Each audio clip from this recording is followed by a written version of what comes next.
Welcome to another episode of Homeschool Moms Unfiltered. I am your host, Megan, and my amazing co-host is... Hey, I'm Amanda. Hello there.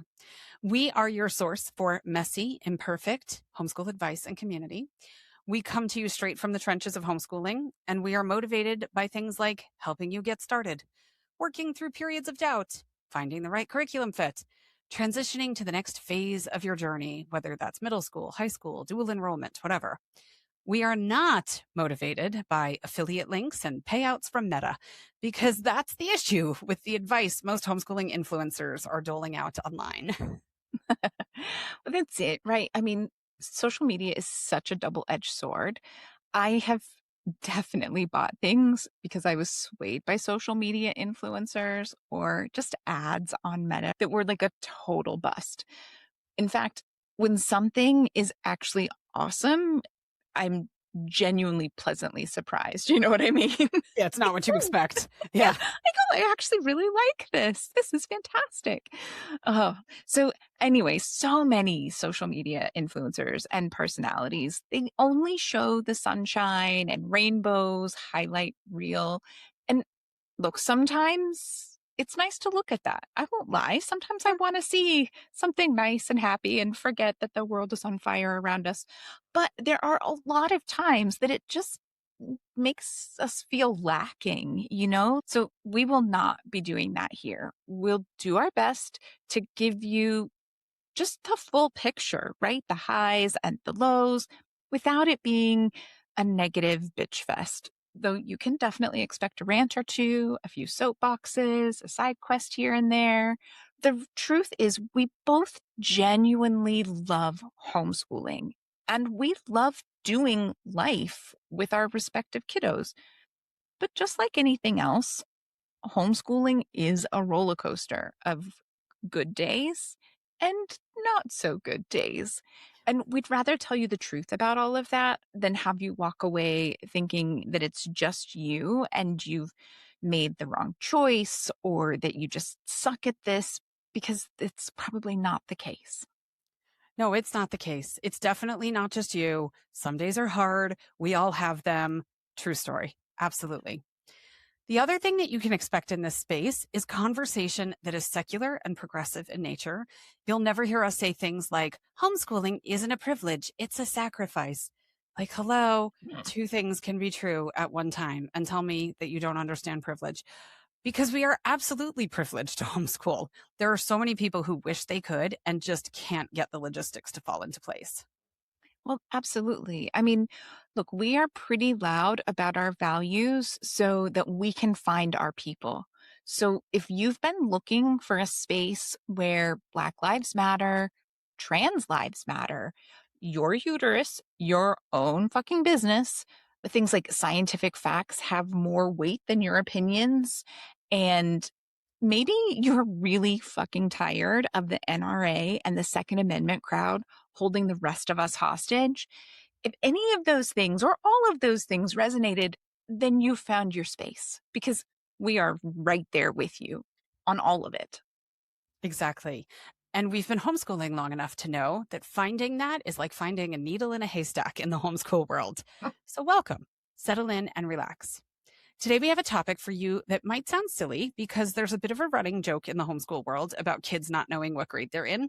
But we'll get into some real meat about how grade levels, quote unquote, work in the homeschool world. So we might answer some questions lingering in the recesses of your mind about transitioning from one grade to another. Or we might just add a bit of levity to your day when you see just how entirely lost I perpetually am when it comes to what grade my kids are in. Either way, we have some good points in store for you today. Yeah. Sometimes you are a little bit hopeless on those things, but that's okay. It's part of why we love you. I am not tethered to that world. Okay. Uh-huh. Okay. All right. First, before we dive into that, we like to start off all of our episodes with a weekly recap. It's part of our just attempt at keeping it real. We like to tell you what's going on, what's going well, what's not, what we're excited about, the only us kind of stuff that happened in the past week. Like I said, the full picture. We try. That said, this week, we've got a little bit of a twist because full disclosure, we are recording this episode early. I am going to be out of town for my wedding anniversary when we would typically record this episode. And since we don't have psychic abilities, it's a little bit challenging to tell you exactly how our week has been this far ahead of time. It'd be a little bit disingenuous. That said, I will say by the time you are listening to this, I've hopefully survived a week of iReady testing. Yes, I know all about the lawsuit around iReady, and I'm glad this is probably our last year of dealing with iReady. And I've hopefully just wrapped up a long weekend in St. Louis, checking out some museums and finally doing the touristy stuff at the Arch. I've been flying in and out of St. Louis to see my parents for probably almost 25 years now, and we still haven't actually gone and done the inside of the Arch. So we're doing it. It's going to happen. It is an interesting adventure. It is fun. We have done it. We did it on our way back, I think, at one point from one of our summers out west where we just traipse around in camp all summer, which we love. I will say I have solo traveled in the far corners of the world, as I know you have with your kid as well, that we are confident solo travelers. We are not wilting flowers who don't feel safe leaving the confines of our town. I've been to Antarctica. Not that there's that much danger there, but St. Louis is the only place I have ever felt unsafe being alone with my kids. The only place I have felt in the daytime. It was a lot.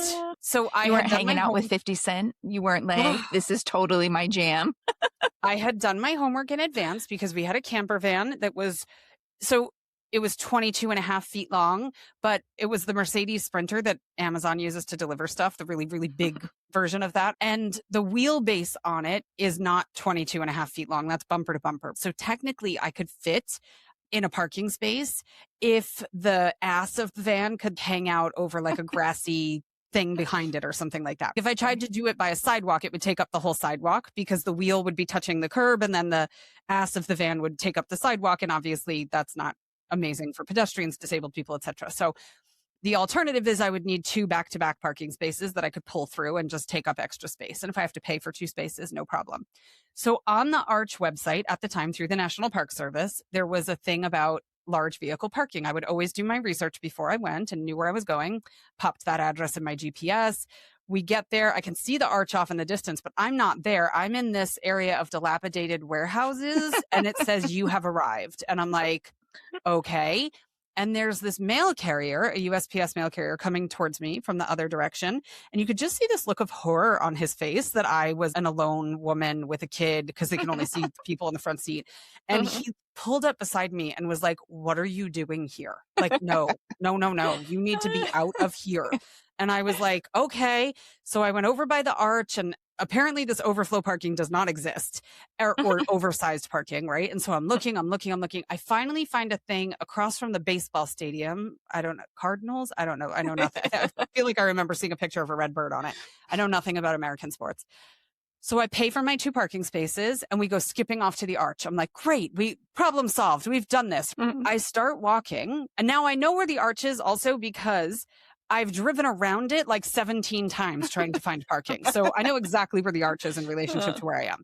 So we start walking and we had tickets that I had pre-purchased, I think, to go up. You go in these little like egg cars up to the top and you can see the gross looking Mississippi River, but it's really cool. There's a museum downstairs with all sorts of plaques and whatever you get to read. It's really cool about Western expansion. It's cool, or so I think it is. And I'll tell you why I don't really know. So we get there. Oh, no. So we leave the van, we start walking, and this construction worker in the little tiny bulldozer thingy chases me down and is like, whoa, where are you going? No, you can't walk down there. This was my whole experience in St. Louis, was just like middle-aged white men being like, no, you're in danger, girl. And I was like, okay.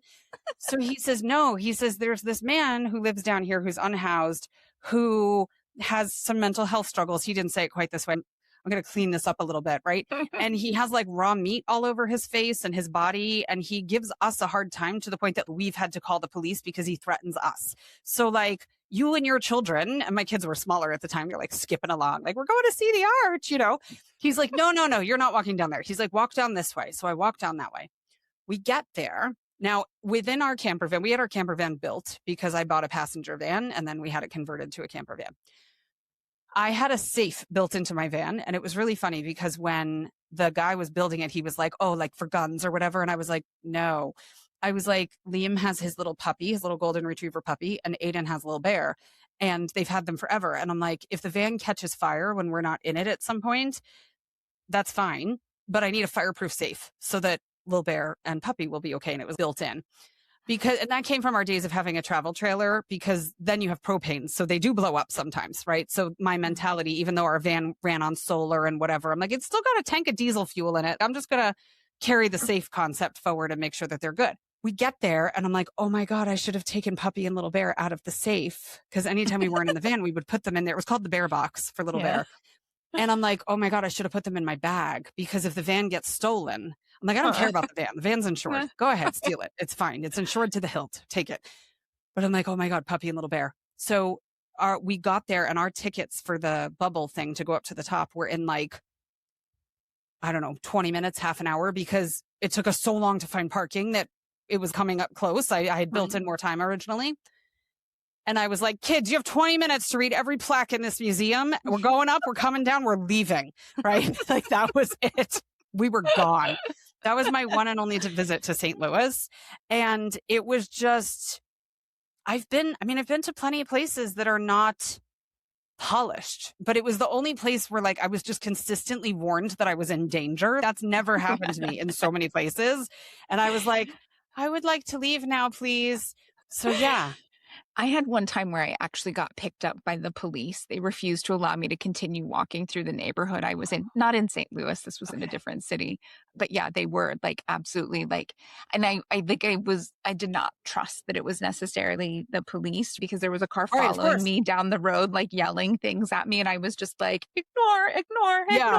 And then finally they got close enough and possibly even threatened to detain me or something, because they were very concerned about it, which in fairness, I heard some gunshots. And so then I was like, let me actually look at the car that's following me and see if this is a better solution than the gunshots that I just heard. So I think we can probably handle St. Louis. Not our first time in St. Louis. We go there shopping and things like that, right? Because my folks live in Missouri, and like I said, fly in and out of St. Louis all the time. But yeah, St. Louis is an interesting. I've only been to where the arch is. That was it. And normally, if we visit a place, we would branch out and like, oh, let's go find a cute place to get burgers for lunch or something. No, we left. We were out, and it was an experience, right? So. Yeah, but the little egg thing was cute, and I'm sure the plaques were interesting. I was too stressed to even comprehend what I was reading at that point, because I was so worried about Puppy and Little Bear that I was like, I can't even focus on what's on these plaques about Western expansion. But I hope you have a great time. It'll be fine. Like, it's one of those things. We talked about doing it. We were going to do it the next time we went to see my parents, because the kiddo was finally big enough. And then the pandemic happened. Yeah. And then every time we were flying back, it seemed like there was like another big spike. And I was like, oh, I don't really want to be inside such a small enclosed space with a bunch of other people, And so like, all right, we're finally doing it. And we haven't flown in and out of St. Louis as much recently, because there's finally a smaller regional airport that's got a lot more flights. It used to be, like a couple times a week you could fly in and out, but now we can fly closer to their home. We don't have to drive quite so much, but we're doing it this time, and yeah, it should be good. Yeah. Anyway, I digress. So as I said, since we aren't psychic, let's instead swap out our typical weekly recap with a random but fun question. Ooh. Are you down? Mm-hmm, I'm good. All right. Okay. So my question for you, Megan, what are 3 things currently keeping you afloat as a parent right now? Okay. 3 things currently keeping me afloat. Okay. Sleep. Oh, not enough sleep. I wish I could get more sleep. But I just freaking love sleep. I took a nap the other day, and it was one of those where within minutes of settling into my bed, I became one with the bed and was in a coma.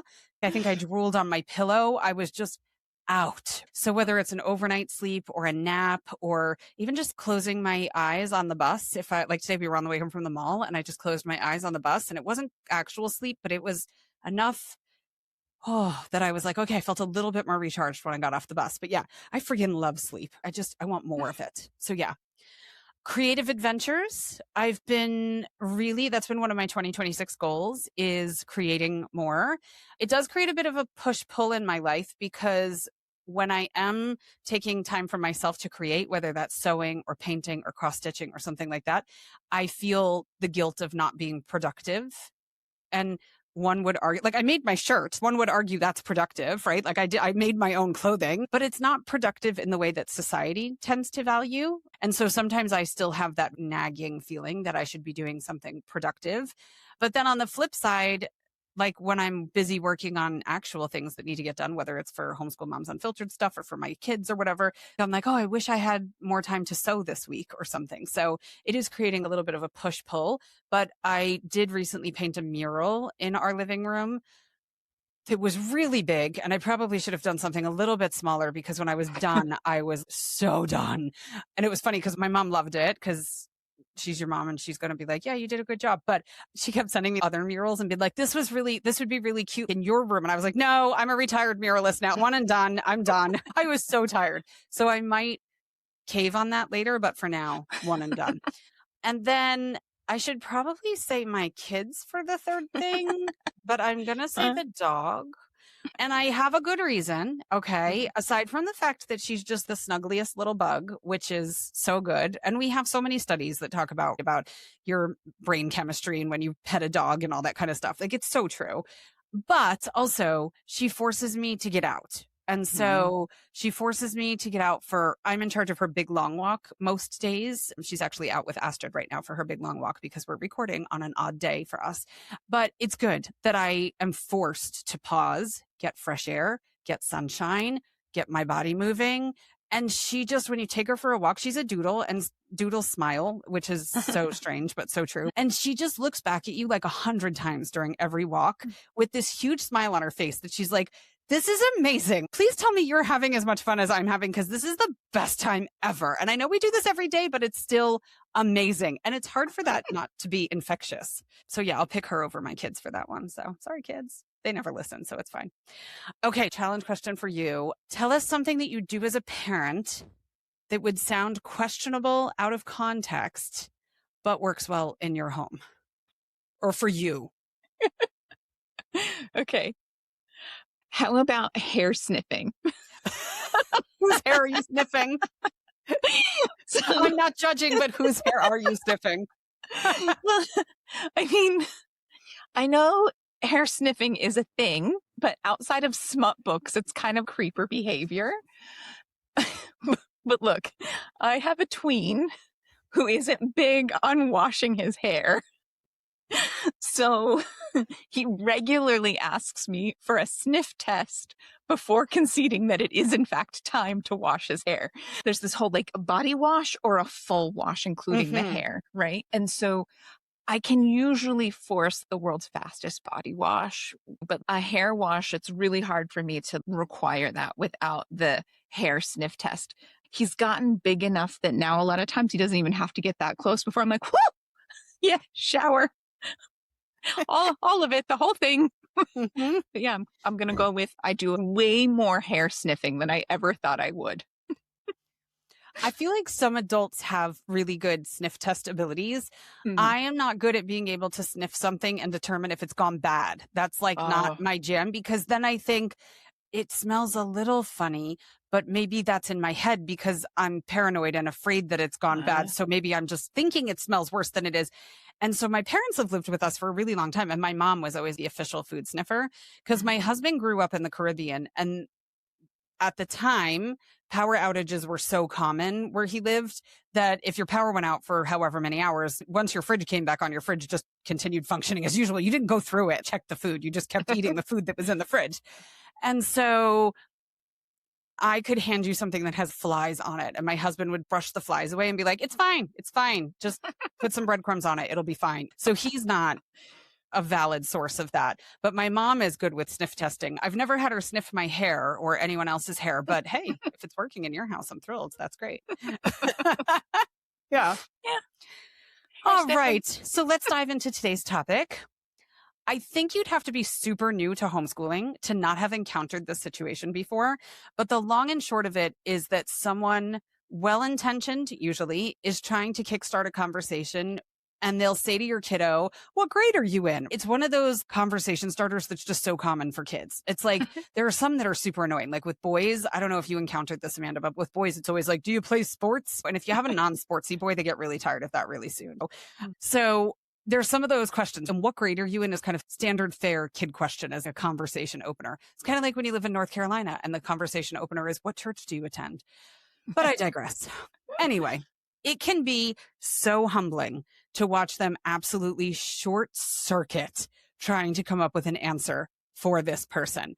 I mean, here we are, we're stepping out on a limb and homeschooling. We've taken the path less traveled for the most part, knowing that not everyone supports our decision, maybe harboring some of our own doubts, depending on how far into this journey you are and what sort of season you're in that moment. And then a question that seems so simple to people with a traditional view of education trips our kids up, and it looks like we are doing nothing. Yeah, right. And then the parents and caregivers often start feeling like they have to over explain that they are really educating their kids. Like, really, we are, and that they're meeting their kids where they're at, and, right. And it's like, it doesn't go smoothly the vast majority of the time. And it often ends up leaving everyone involved questioning what the hell just happened. Yeah, it's so true. Because if you ask that same question of a public school kid, the answer is on point. It's quick, it's smooth. But in the homeschool world, there's a whole different approach to grade levels that can add some real nuance to these discussions and complicate things. Yeah. And look, we'll start off by saying they don't even have to be discussions. You don't owe everyone, or really anyone, an answer or insight into what you're doing and why you're doing it. You don't owe people that. We've talked about energy levels and available spoons in the past. You get to decide who deserves your energy and who doesn't, okay? Someone random, like the mail carrier or some supermarket cashier who's just trying to make small talk, might get a quick, he's in fourth grade. That's it. That's all. It doesn't even matter if he's actually in fourth grade. It's just a quick answer that moves the conversation along. Whereas a medical professional involved in your kid's care, or a coach that will be interacting with your child frequently going forward, they might benefit from knowing just a little bit more detail about what's going on. Yeah. I've come to that conclusion in another aspect of my life here in Portugal, actually, because our dog Waffles is a Bernedoodle. And when she was a puppy, she had more of the traditional Bernese coloring, the tan, the black, the white. And then by about 1.5, she had mostly turned black. She still does have some Bernese patches, but they're hard to see when she's out for a walk because they're on the backs of her legs. Speak of the devil, look who just came back from a walk. They're on the backs of her legs, or they're in places where her harness is covering when she's wearing her harness. And so you can't really see them. And she really does look like a Portuguese water dog. And they are a source of national pride here in Portugal. I mean, even tourists are like, oh my gosh, we've had an authentic experience because we just saw a Portuguese water dog. So when we first moved here, I didn't realize that this was a thing that was going to happen every single time we took her out for a walk. Sometimes it's 2, 3, 4, 5 times during a walk. And people would stop us and try to confirm, oh, she's a Portuguese water dog. They'd be like, does she like the water? Stuff like that. And in the beginning, I'd explain that she totally does look like a Portuguese water dog and go, I'd explain, but she's not. And I'd go on. Now, most of the time I'm just like, yep. And I thank them because they usually say, oh, she's beautiful or she's cute or whatever. And I'm like, yep, thanks. And that has simplified my life. I'm like, go on. What does it matter? Waffles is having a bit of an identity crisis over it, but we'll talk her through it. I mean, sometimes we're walking down the street and people don't even speak the same language as us. And they go, Obama dog, because Obama had 2 Portuguese water dogs. So me, Waffles, the whole family, we're just rolling with it. Waffles is whatever someone says she is on the street these days, because it's not something that needs to be a full conversation. Okay, but now I want to know how many people listened to this podcast and were in Lisbon and thought they saw a Portuguese water dog. And now they're like, wait a minute, was that Megan with her dog? Like, what is like, oh no. The funny thing is, like, people don't necessarily assume that we speak English because we We don't look like tourists in our own city because we're not walking around with backpacks on, and, we dress kind of the way people dress Well, you're here, and we walking have a a dog dog or here, and, yeah. all of that. And so people who don't know that we speak English will be behind us and they'll be like, look, it's a Portuguese water dog. And we hear them, we just don't even bother, We're like, they get like so excited to see one. I'm like, sure, yep. Yeah. But I mean, that does get to the point of it, right? Like worrying about what strangers think about anything really, but for the purposes of this podcast, about what grade your kid is in, or even your kid's reaction to that question and how well they represent themselves. It really shouldn't be very high on your priority list. Mm-hmm. But if you're new to homeschooling and feeling a bit shaky still, it is totally understandable that letting that roll off your back can absolutely be easier said than done. Can I add too? I think age plays a factor in this as well. You and I are in our mid-ish 40s, and I feel like there's more confidence that comes with age sometimes, where when I was younger, sometimes like my mother-in-law would walk all over me or something like that. And then as I aged and I had children and I grew into myself a little bit too, I feel like you get a little bit more of that as you go. So if you're a little bit younger too, and you're not quite feeling that yet, oh, just wait till how powerful you feel in your 40s. I'll tell my mother-in-law to go take a long walk off a short cliff any day of the week now. No problem. So it comes. We got you. Yeah, I'm not at that point with my mother-in-law, but I'm happy to just not talk to her. So there is that. All right. Anyway, look, I'm going to be honest. My child definitely isn't in any single grade level in anything. But we do talk about what grade his same aged peers are in. We'll talk a little bit more about this later on, about why and how and all of that jazz. But he knows he can easily just tell them that's the grade he's in, right? It isn't a conversation where I'm all, you're in sixth grade. It's more, look, if someone asks, just tell them you're in sixth grade. Done and done, right? Easy peasy. It doesn't have to be a thing. No one's going to come up later and be like, I'm sorry, could you please provide proof that you are in fact in sixth grade? There's no, I told the wrong grade level jail or detention center. It's okay. Because the reality is, oftentimes in the homeschooling world, grade levels, like they're just not the same. In school, age dictates the grade you're in. And the grade you're in dictates what classes you take, generally speaking, of course. But in homeschooling, everything is fluid. Your kiddo might be one level in math, reading at a different level, science at some other level, and then writing somewhere in between. You can have a kid doing fourth grade math and sixth grade writing and casually reading something for fun that would make me need a dictionary and a snack break. It can truly be all over the place, and it just doesn't fit the same way. So using the grade for my kiddo that his same aged peers are in, it works for us because we need to do things like camps and class signups with various organizations and community providers, and they want to be able to know how to clump the kids together. How do you group them? When I'm registering him for camp and he's being slotted by grade, that's usually just another way of asking for his age. But at this age, they don't say, well, are they 9 to 11? They're like, is it fourth grade? Are they in fifth grade? Are they in sixth grade? So it's just easier to just list that chronological grade. It accomplishes the same thing. Like, how about you? How do you do it with your kids? I'm guessing very differently. Ironically, kind of the same. The difference is that I can never remember what grade they're supposed to be in the first place. But I do work off the chronological age grade for the same thing. When I'm registering for summer camps and programs and stuff like that, our intention is to use it that way. But it is so infrequent that I have to write it down or provide that information that I do tend to forget. To complicate the matter, we've moved so many times and the birthday cutoffs are different in state to state. So in the beginning, I was trying to adjust with that, but then that got even more confusing. So now I just stick with Florida. That was our first homeschool location, the only place my kids ever went to school. It's still our current legal address in the US. So I opted to simplify and just always work off of Florida and not try to adjust depending on where we live and all that stuff. My youngest is the trickiest one to keep track of because he never went to school. So with the older ones, I can think back and do some mental math, which is intense. Like, okay, I pulled him out after second grade and he was 8, and that was such and such a year. And then I can do the math from there. But my baby, who's huge, never went to school. So I can't do that with him.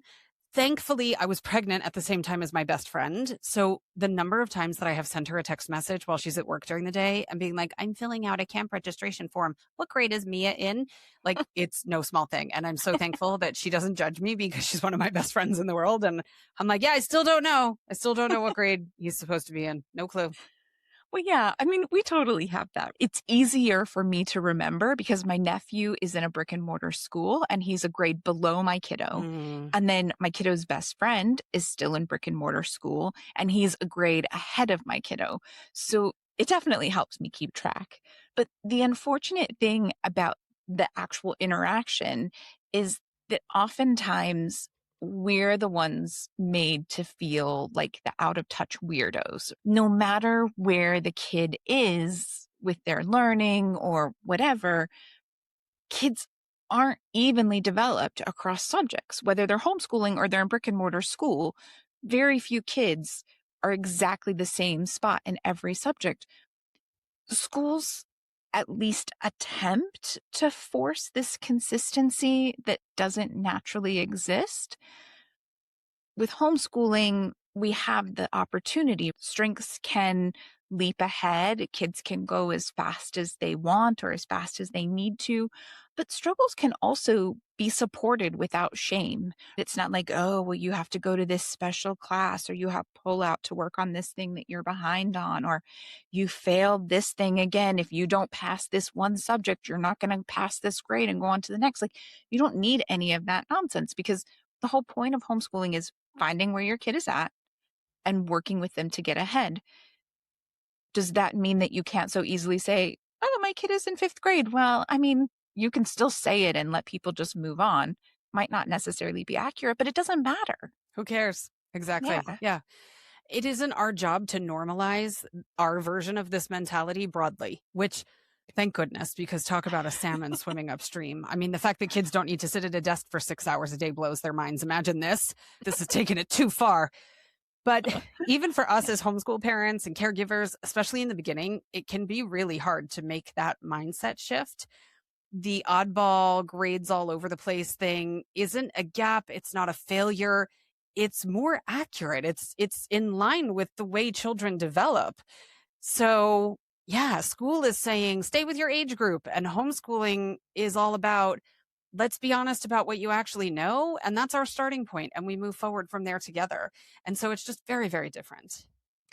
Well, that's just it. In so many ways, grade levels are almost kind of an illusion.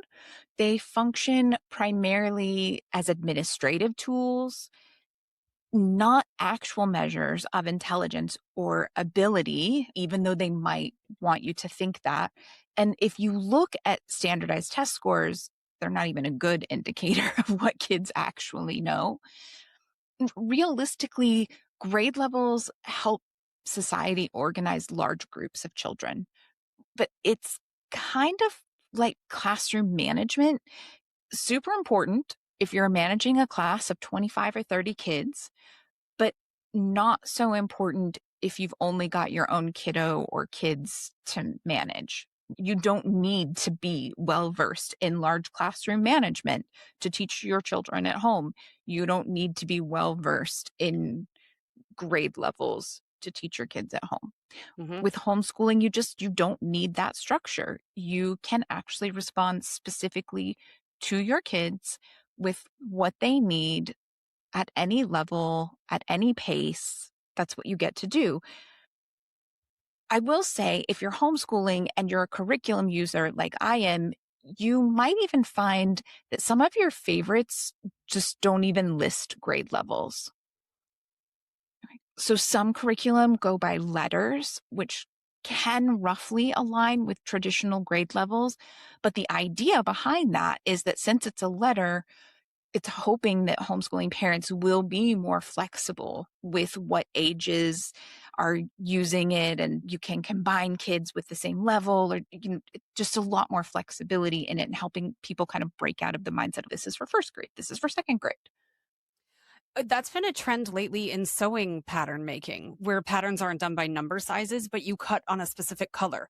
So you're not an extra large, you're purple. And Hmm. I mean, if we're creating that mind shift for adults who have this sort of mind warp about body size and shape and things like that, like, hello, our kids, of course, have the same thing about intelligence and like, why am I working on second grade work when I'm this age? And so when we can create that for them, I mean, we just had this conversation in a coaching session over the weekend where Amanda recommended something and she was like, just pull the cover off. The kid doesn't need to see the cover and realize what grade level it is. It's totally fine. Just go do that thing. So yeah, I love that we have that flexibility so that they don't feel bad, because I want to sew the purple size. I don't want to be a 14 or whatever I come out to on that pattern. You know what I mean? Like, it does, it Yeah. feels better. Yeah. No, I mean, yeah, there's definitely some of that depending on where you're at in the whole process.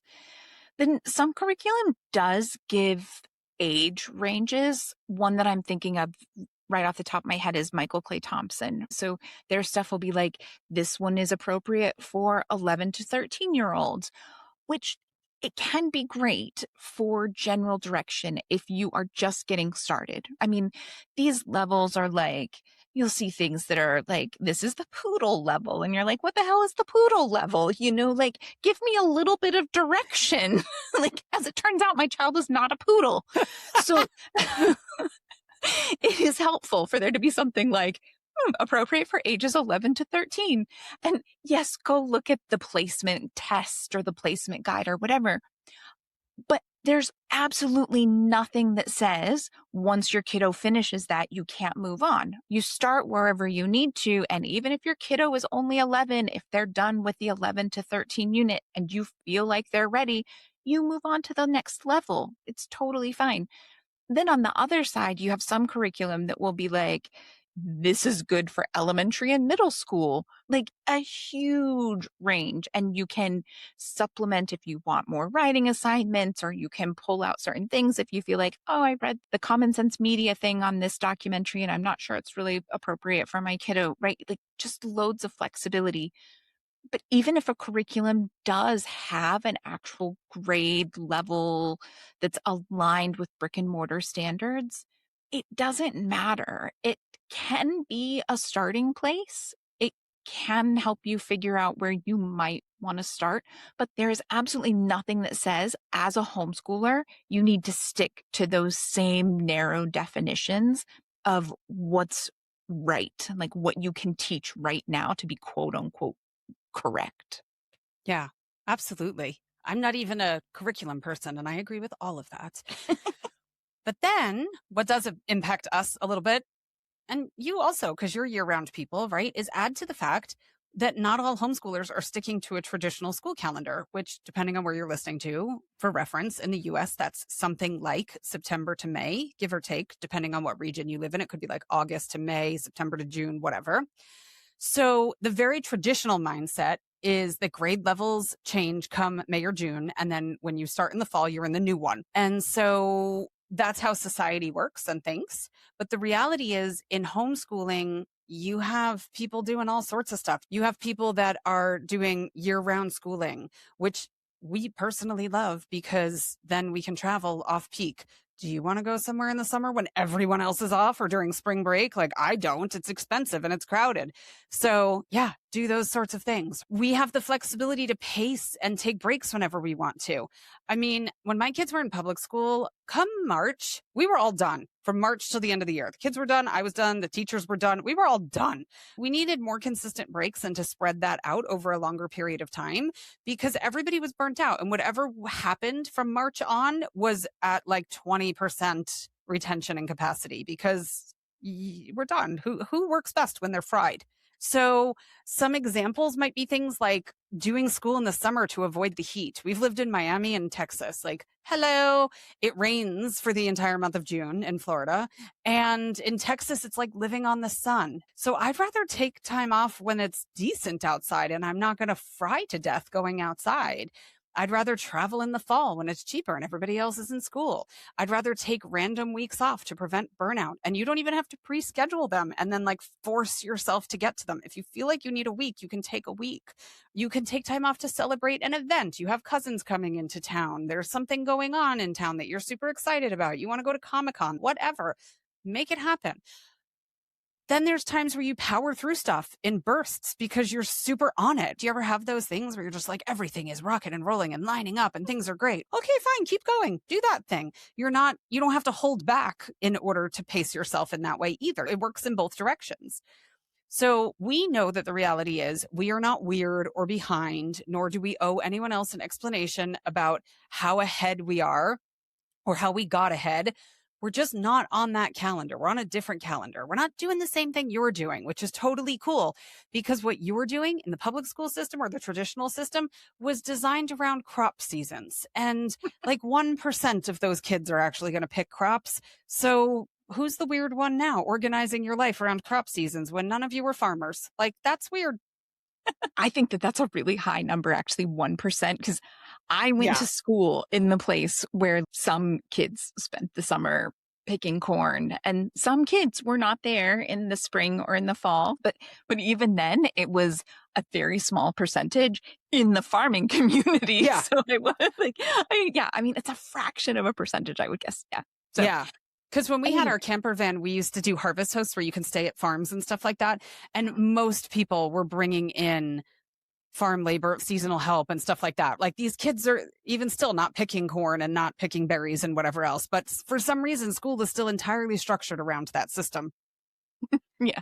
Oh, it's true. I mean, it is one of those wonderful hold-ons, throwbacks, however you say it. I would say, though, that I would imagine for you and your crew as unschoolers, this grade level thing and discussion gets even more complicated. Yeah, it does to some extent. I would say that. The only time I'm really engaging with grade levels ever is if I'm registering the kids for something that exists in the more traditional world. And I will say that happened more when they were younger. Now I notice as teens, things tend to be more age grouped as opposed to grade grouped, which is great because I have had to text my best friend far less often to figure out what grade my kid is in. I'm like, he's going to camp this summer and the sign up was for ages 13 to 15. I was like, I know the answer to this one. This is awesome. Okay. So you do. Your husband doesn't, but you do. So no, at least there's please. that. I was like, yeah, he has no clue. He's like, how many kids do we have again? Yeah.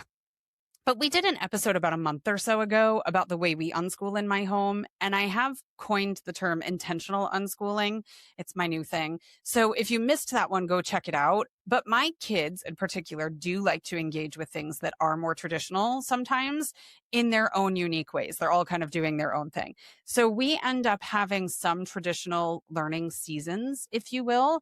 For example, my oldest kiddo is taking a summer program that is a prereq for a program that starts in the fall. One's through Johns Hopkins University, the other one's through University of Washington. That's very traditional. My youngest kiddo, Liam, tends to take a different math program over the summer than he does during the traditional school year. So like this past school year that we're winding down, he took Algebra 2 and AP Stats. And then this summer, he's taking Introduction to Number Theory. And then in the fall, he'll start pre-calc. And do we need to operate on that sort of schedule? No. Especially now because in the fall, he's moving into solely one-on-one tutoring. He's not going to be in group classes anymore, which we needed to do because our time zone sucks and we couldn't find group classes at the right time anymore. But so yeah, that happens. And then like the AP test, right? The AP schedule is the same globally. So he has to take the AP test on May 7th. That's when the test is held for everyone all over the world. So if you're going to engage in things like that, there will be that bit of crossover. But I still never have a clue what grade they're actually in most of the time. And we don't really have a need because most unschoolers aren't marking these grade jumps anyway. They're really irrelevant to us. It's not the world we live in. It's just a very different mindset. We're just kind of living and learning and thriving and doing our thing. And everything is continuous and there's no segments and there's seasons, but there's not scheduled starts and stops. So the idea of graduating from kindergarten or 8th grade or something would be a super foreign concept to my kids. I mean, we didn't even do a high school thing. It was just like, I've ordered your diploma because you need it to submit to this place. And they're like, okay, thanks. You know, like it wasn't like a huge milestone because life just continues as usual. They will continue to live and be curious in the same way that they always have. There's not a change there. And I've talked about that mentality in other episodes as well. The idea that there's school and not school, kind of these delineations that so many people have who live in a more traditional world, even if you're homeschooling, but you're homeschooling more traditionally, which I have always felt can, not necessarily, can be an impediment to learning and curiosity.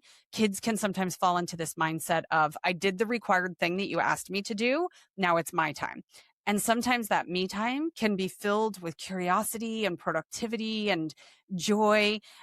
I know that's how it is in your house, Amanda. Like after your school hours are done, your kiddo is like, I'm working on a personal project and I'm creating this film and I'm doing this and I'm reading this book that I'm super excited about. So that delineation is not guaranteed failure. I'm not saying that, but I do know plenty of times where there's a push and pull that can occur where the parent cannot get their kiddo to infuse anything curiosity driven or growth mindset oriented into the non-required learning times because the lines of these segments were drawn a little too boldly. And the kid is like, I did the required thing. Now you can't require the other things. And it's like, well, I'm not trying to require them. I'm trying for you to live a really passionate, sparked life. But that's okay. I digress anyway. But yeah.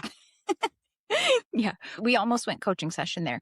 But look, I will say, if you want to do some sort of graduation ceremony, again, as the academic aggressive, that's totally okay. There are lots of homeschool groups that do them. I'm certain you can find someone locally who's doing some kind of a graduation ceremony and you can sign up. It's the same with proms and all of those kinds of things. If that matters to you, that's fine. Families create their own traditions. Grown-ups talk their kids into graduation photo shoots. You totally see that in some of the homeschool groups.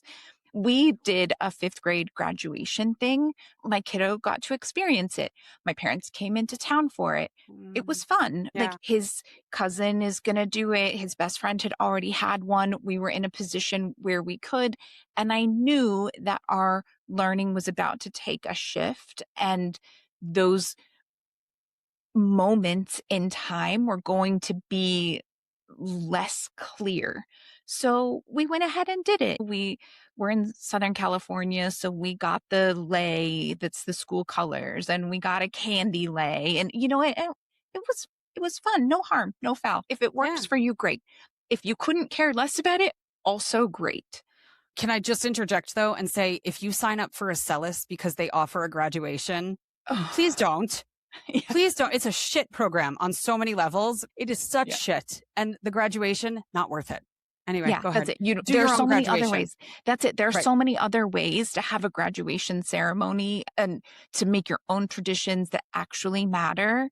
Look, some parents really care about seeing their kid walk across the stage, but for the most part, you got no good photos from that. If you want really cute photos, buy the cheap gown and do the photo shoot or whatever it is. Have a professional photographer get an actual decent photo of you standing with your high school graduate. You don't need a Celis for that. All right. Anyway, so all of that aside, back to the topic. What can you say when you or your kiddo ends up in one of these awkward conversations about what grade they're in? Again, first, you can just pick any grade and say it. Honestly, as long as you're close, strangers aren't going to bat an eye. I mean, maybe don't say your 13-year-old is in 2nd grade, but get close and it'll be fine. Truly, it'll be, just throw a grade out. If they look like they're about 6th grade, fantastic. If they look like they could be in high school, they're sophomore. It's fine. If that makes you feel a little uncomfortable because you're like, but it's just not honest, you as the grown-up can say something like, well, we don't really use grade levels. Or you could say, oh, right now we're kind of in between levels. Okay, I'm sorry. That just has vibes where you're like on a blind date or like on a Hinge date and the guy's like, I'm between jobs right now. And you're like, okay, sorry. That's all I got from that one. Well, I mean, it was a great way to shut down the blind date and it would be a great way to shut down this conversation. You could say something like, it depends on the subject. Just be aware of the fact that if you say it depends on the subject, they're going to ask, well, what does that mean? Where are you in this subject? What about the common? The conversation is not going to end. So if you're not trying to shut down the conversation, go for it. But if you're trying to shut down the conversation, go with the blind date option. We're between levels. You could even say, like, well, age-wise, they'd be in X grade. Wherever you're at, if this is a person that knows you're homeschooling or someone that you want to have that conversation with, you got lots of options. If it's someone that you don't want to have that conversation with, you don't have to. There are ways to shut this down without just looking at them and walking away, like refusing to answer. It's all good. For your kiddos, it can be helpful to give them scripts to practice these conversations, just like we practice other things like consent around hugs or kissing older relatives, or even apologies. Like, look, there's a 3-part apology. You should say this. And just because you apologize doesn't mean the person is immediately ready to be best friends again. They need time. You talk through those things. You can do the exact same thing with this. It can be something as simple as when someone asks what grade they're in, they share their age instead. I'm 10, right? Like, oh, okay, like, fine. Most of the times the stranger's going to be like, oh, I've got a grandson who's 10. Okay, great. The conversation's moved on. They could say, I'm homeschooled, so it's flexible. I'm homeschooled, so I'm not actually in a grade at school. They could also say, I do different levels for different subjects. I wouldn't do that with a little kid because inevitably they're going to get more questions and then they're still going to be on the hot seat going, like, I don't know. But an older kid might be more than happy to dive into that when the person is like, oh, well, what does that mean? And they get a chance to, humble brag a little, Yeah. right? Like, that's okay. There's nothing wrong with that. But truly, you get to decide. Do you want to go all in with full-fledged honesty? Do you want quick and easy simplicity? Do you want social convenience? Do what works for you. Mm-hmm. Yeah, absolutely. There are other scenarios, though, where this question can feel a little bit murky. So we are recording this in April, and all month long, I've been seeing so many posts from parents saying, if I pull my kid out of school now, what do I need to do to make sure that they can finish the year and move up to the next grade for the fall? And typically before anybody gives answers, they'll clarify in the comments, like, are you continuing to homeschool for the fall? Or are you just pulling them out through the end of the year and then putting them back and planning for them to go to the next grade in public school in the fall? Like, what are you doing here?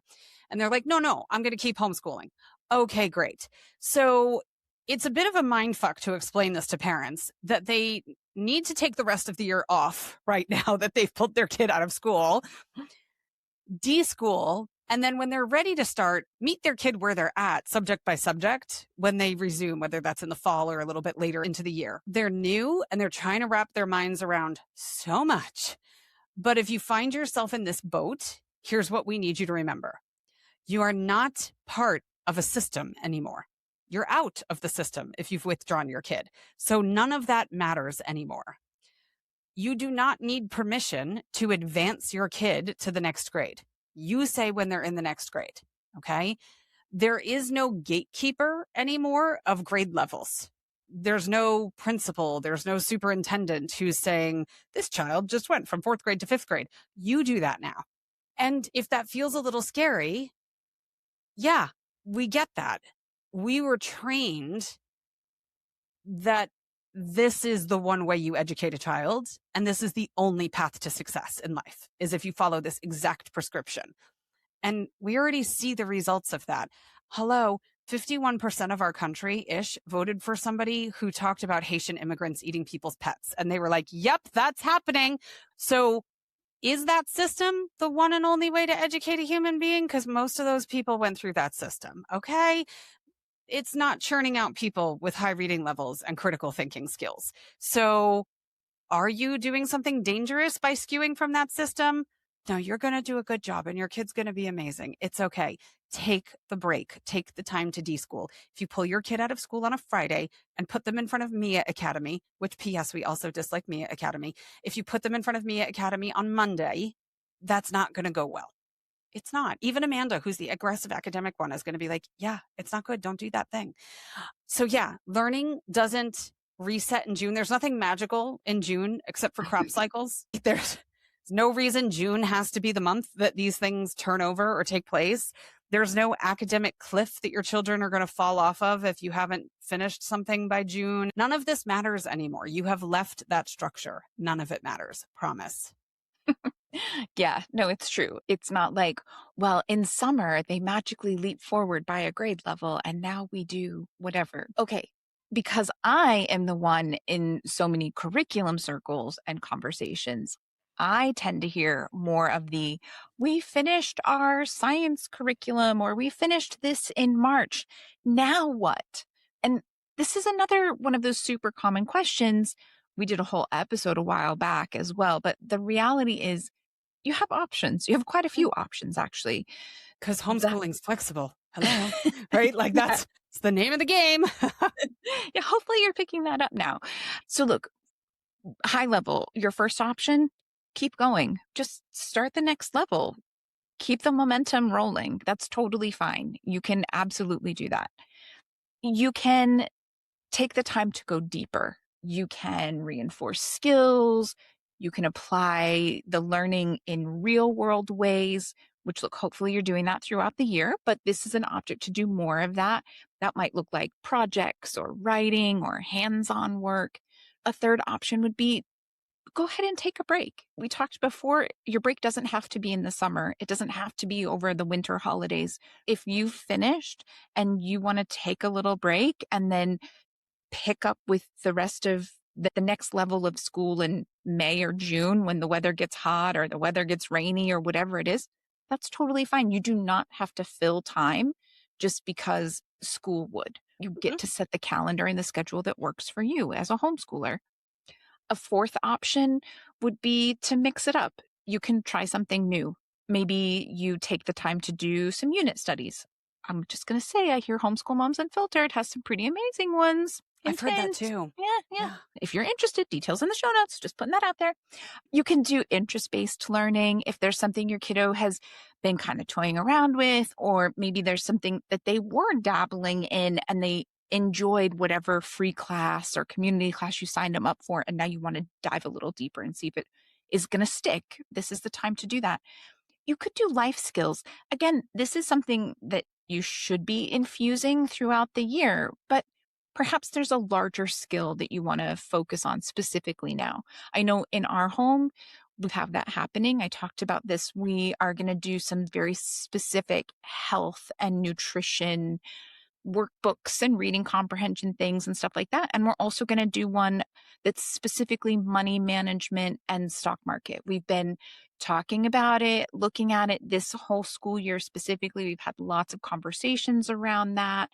And so now we're really going to dive in and read some books that are specifically about that because we're not reading as much with our regular curriculum. We are done with most of that. And this is a good time to add in some more books without it being overwhelming. And then we can practice and do some stuff like that. It's a fun way to just kind of slide into summer and what we're going to do next. Whatever works, go for it. Flexibility, freedom, like this is the name of the game. Exactly. Yeah. So aside from flexibility, there's a few things we would love for you to take away from this episode, but flexibility is important. The first is learning is not linear. It isn't in the school system either, even though their whole system is structured around linear progression. Yeah. Why do you think the school system is propped up on such a weebly foundation? It's not built on a strong foundation. It's not built in alignment with the way kids develop and learn. So it's okay if you're doing something different. We hope you're doing something different. If you pulled your kid out to take on all this extra work and spend extra money and all of that kind of stuff to homeschool your kid just to do the same thing that isn't working elsewhere, come to us for a coaching session. We've got you. Okay. We can help. So the core message of this episode, kids don't need to learn in neat yearly chunks. Maybe your kiddo prefers that. Okay, great. But that is by no means a requirement. And as the unschooler among us, I would also be like, does your kid prefer that because it's what they've known their whole life and that's conditioned, right? And so that might be some deschooling opportunity right there. That's all I'm saying. Yeah. And then expand, just grow. That's the focus, is moving forward, forward progression, growth, development. It can be uneven. It can be bursty. It can be interest driven. It can look so many different ways. It does not need to look the way that your education looked or what your kids have experienced thus far. If they've already been in school, it can look like something very different. And dare we say, better? Dare I say that? Yeah, you can do better. You can. I'm sorry. I don't mean to be rude, but you can. You can. All right. So take those things away and keep in mind that these conversations are going to come up. No matter what situation you're in, no matter where you live, no matter who you surround yourself with, at some point, someone is going to ask, "What grade are you in?" or something like that. And you can, and we would argue you probably should talk about these things in light, natural, organic ways with your kiddo, right? Talk about it so they don't panic when that question gets asked. And you don't feel the need to do damage control. And it's just going to make it smoother for everyone. Just make it a part of your general everyday conversation. It's okay to let our kids know that the question is built for a system that doesn't apply to them or you anymore. And you have some choices in how you respond to it going forward. Choices are always a good thing. I love it. Yeah. All right. So we've got our end of episode mantra for you to wrap us up for the day, which is grade levels organize schools, not learning. And your homeschool doesn't have to pretend otherwise. Yep. Yeah. Totally different system. You're not doing that thing. So step away from it. You're good. You can do your own thing. Yeah. All right, friends. Have an awesome rest of your day and happy homeschooling. Yeah. Have a great one.